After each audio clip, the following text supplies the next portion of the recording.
बिहार की राजनीति में उस वक्त से उठापटक चल रही है जब से नीतीश कुमार ने बीजेपी का साथ छोड़कर लालू से हाथ मिलाया है। तब से नीतीश के कई साथी उनका साथ छोड़ चुके हैं। उसके बाद नीतीश कह चुके हैं कि बिहार अगला विधानसभा चुनाव तेजस्वी यादव के नेतृत्व में लड़ेगा। इस बात पर भारी बवाल भी मचा था। उसके बाद नीतीश कुमार विपक्ष को जोड़ने में लग गए, क्योंकि अक्सर ऐसा कहा जाता है कि नीतीश कुमार के दिल में प्रधानमंत्री बनने का सपना तैर रहा है। लेकिन अब इस सपने को कतरने की तैयारी भी की जा चुकी है, जिसकी एक झलक लालू प्रसाद यादव ने दिखा भी दी, जो फिलहाल नीतीश के ही सहयोगी हैं। क्या कहा है लालू ने और उनके इस बयान के मायने क्या हैं, आज उसी पर बात करेंगे।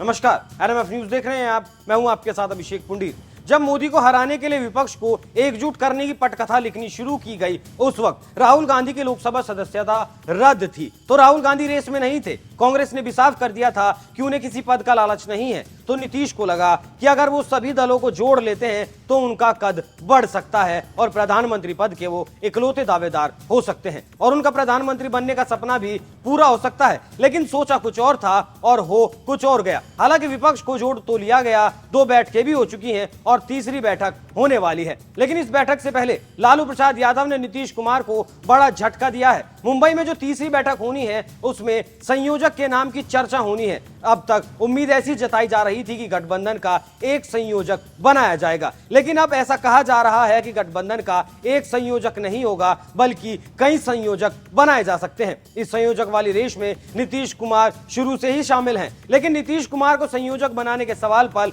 लालू प्रसाद यादव ने सभी की आंखें खोल दी हैं। नीतीश को संयोजक बनाने के सवाल पर लालू प्रसाद यादव ने कहा कि इंडिया गठबंधन में एक नहीं कई संयोजक बनेंगे। बिहार में अपने पैतृक गांव पहुंचे लालू प्रसाद यादव ने यह बड़ी बात कही। लालू का कहना है कि ऐसा इसलिए किया जाएगा जिससे गठबंधन में शामिल पार्टियों के बीच समन्वय ठीक से स्थापित किया जा सके। एक संयोजक को 3 से 4 राज्यों की जिम्मेदारी दी जा सकती है। लालू यादव ने नीतीश कुमार के संयोजक बनने पर सीधे सीधे कुछ नहीं कहा, लेकिन उनके इस बयान से अटकलें अब लगने लगी हैं। लालू के इस बयान से को कुछ लोग विपक्षी गठबंधन में शामिल पार्टियों के बीच संतुलन बनाने, सामूहिक नेतृत्व की राह पर बढ़ने और बीजेपी की तरह माइक्रो लेवल पर चुनावी तैयारी की रणनीति का संकेत बता रहे हैं। तो कुछ नीतीश कुमार को राष्ट्रीय राजनीति में भेजकर उनके कद पर कैंची चलाने की कोशिश बता रहे हैं, क्योंकि लालू का खुद का ऐसा कहना है कि बिहार की जनता चाहती है कि तेजस्वी यादव मुख्यमंत्री बने और अगर वो मुख्यमंत्री बनते हैं तो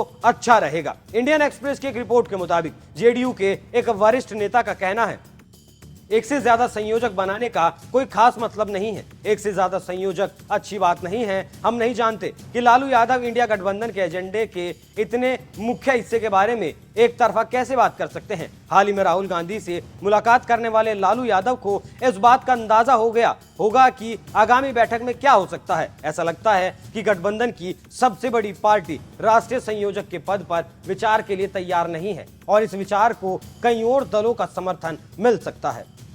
नीतीश कुमार की पार्टी के जो विचार हैं उससे पता चलता है कि वो लालू के फैसले से बहुत ज्यादा खुश नहीं है। यहाँ ये भी जान लेना जरूरी है कि लालू के विरोध की बुनियाद पर ही नीतीश कुमार की सियासत की इमारत बुलंद हुई थी। आरजेडी और जेडीयू अभी भले ही साथ हैं, लेकिन लालू के मन में वो टीस कहीं ना कहीं आज भी मौजूद है। आरजेडी के नेता नीतीश को संयोजक बनाने की वकालत करते हैं तो लालू अनेक संयोजक बनाने की बात कर रहे हैं। ये इस बात का संकेत है कि आरजेडी नीतीश को राष्ट्रीय राजनीति में धकेलना तो चाहती है, लेकिन ये भी नहीं चाहती कि उनका कद बहुत ज्यादा मजबूत हो जाए। हालांकि पटना बैठक की सफलता के बाद से ही नीतीश कुमार को विपक्षी गठबंधन के संयोजक पद के लिए सबसे मजबूत दावेदार माना जाने लगा था। बेंगलुरु की बैठक में नए गठबंधन का नामकरण किया गया। संयोजक और सह संयोजक बनाने पर बात भी की गई, लेकिन अगली बैठक के लिए इस संयोजक वाली बात को टाल दिया गया। कह दिया गया कि संयोजक कौन बनेगा, सह संयोजक कौन बनेगा, उस रणनीति पर मुंबई में होने वाली बैठक पर चर्चा की जाएगी, जो बैठक 30 अगस्त से 1 सितंबर तक मुंबई में होने वाली है। लेकिन अब जब तीसरी बैठक होने वाली है तो कई संयोजक की बात सामने आ गई। देखिए, यहाँ एक बात तो साफ है कि लालू और नीतीश दोनों का टारगेट साफ है। लालू अपने बेटे के लिए मुख्यमंत्री का पद चाहते हैं तो नीतीश कुमार प्रधानमंत्री बनना चाहते हैं, लेकिन लालू का लक्ष्य है नीतीश को बाहर किए बिना, बिहार की राजनीति से बाहर किए बिना पूरा नहीं हो सकता। लेकिन जहां तक संयोजक की बात है, नीतीश कुमार की अस्थिर छवि की वजह से विपक्षी गठबंधन के जितने भी घटक दल हैं वो उन पर विश्वास नहीं जता पा रहे हैं। कहीं ना कहीं नीतीश कुमार के नाम पर विश्वास की कमी सभी दलों के अंदर मौजूद है। इस अविश्वास का एक बड़ा कारण हरिवंश नारायण भी हैं, जो जेडीयू के गठबंधन टूटने के बाद भी अपने पद पर कायम रहे और बीजेपी के आज के वक्त में नजदीकी भी बताए जाते हैं। और सबसे बड़ी बात तो वो गुपचुप तरीके से नीतीश कुमार से मिल जाते हैं और पता नहीं चलता कि दोनों के बीच क्या बात हुई। ना तो उस बारे में नीतीश कुमार कुछ बोलने के लिए साफ तौर पर बोलते हैं और ना ही हरिवंश नारायण उस बारे में कुछ साफ तौर पर कहते हैं। इसलिए कुछ दिनों पहले ऐसी खबरें आई थी कि नीतीश कुमार हरिवंश नारायण के रास्ते बीजेपी में जाने की अपनी आखिरी खिड़की को खुला रखना चाहते हैं, क्योंकि वक्त पता नहीं कब किस ओर करवट ले ले, और खासकर राजनीति में कहा जाता है कि कब क्या हो जाए कुछ नहीं कहा जा सकता। तो ये वजह सबसे बड़ी है कि गठबंधन नीतीश कुमार पर विश्वास नहीं बना पा रहा है। अभी हफ्ता भर पहले नीतीश कुमार जब दिल्ली आए थे तो अटल बिहारी वाजपेयी के समाधि स्थल पर पहुंचकर श्रद्धांजलि अर्पित की थी और किसी भी विपक्षी नेता से मुलाकात नहीं की। और इस घटना को ऐसे भी देखा जा रहा है, मुंबई में होने वाली बैठक से पहले नीतीश कुमार विपक्ष पर दबाव बनाने की राजनीति कर रहे हैं। हालांकि नाराजगी की खबरें उस वक्त भी सामने आई थी जब नीतीश कुमार बेंगलुरु की में जो बैठक हुई थी उसके बाद होने वाली प्रेस कॉन्फ्रेंस में मौजूद नहीं थे। बात यह भी सही है कि नीतीश कुमार को शीर्ष पर रहना पसंद है। आरजेडी भी जानती है कि नीतीश को बिहार की सियासत से दूर करना है तो दो ही उपाय हैं, एक प्रधानमंत्री पद या फिर दूसरा गठबंधन में सबसे ऊंचा पद। प्रधानमंत्री पद की राह गठबंधन में सत्ता में आने पर भी नीतीश कुमार के लिए बहुत ज्यादा मुश्किल है। विपक्षी गठबंधन अगर सत्ता में आता है तो राहुल गांधी ही सबसे प्रमुख दावेदार होंगे। ऐसे में राह गठबंधन में ही एडजस्ट करने की बचती है, क्योंकि अगर किसी भी सूरत में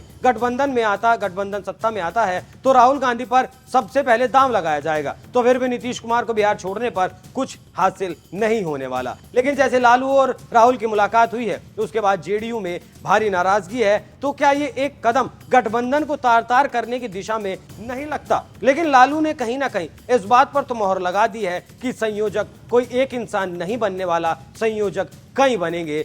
कुछ संयोजक ऐसे बनेंगे जिनके पास कई राज्य होंगे और कुछ संयोजक ऐसे होंगे जिनके पास एक राज्य होगा और वो कई राज्य वाले संयोजक को रिपोर्ट करेंगे। और बात यह भी साफ है कि एक संयोजक बनते ही तकरार जरूर पैदा होगा, और अगर नीतीश को राष्ट्रीय संयोजक नहीं बनाया जाता है तो भी तकरार होना लाजमी है। अब ये तो मुंबई में होने वाली बैठक ही बताएगी कि गठबंधन का भविष्य आखिर क्या है और लालू नीतीश के बीच क्या खिचड़ी पकी है। वैसे आप इस खबर पर क्या राय रखते हैं? अपनी राय हमें कमेंट कर जरूर बताएं। नमस्कार।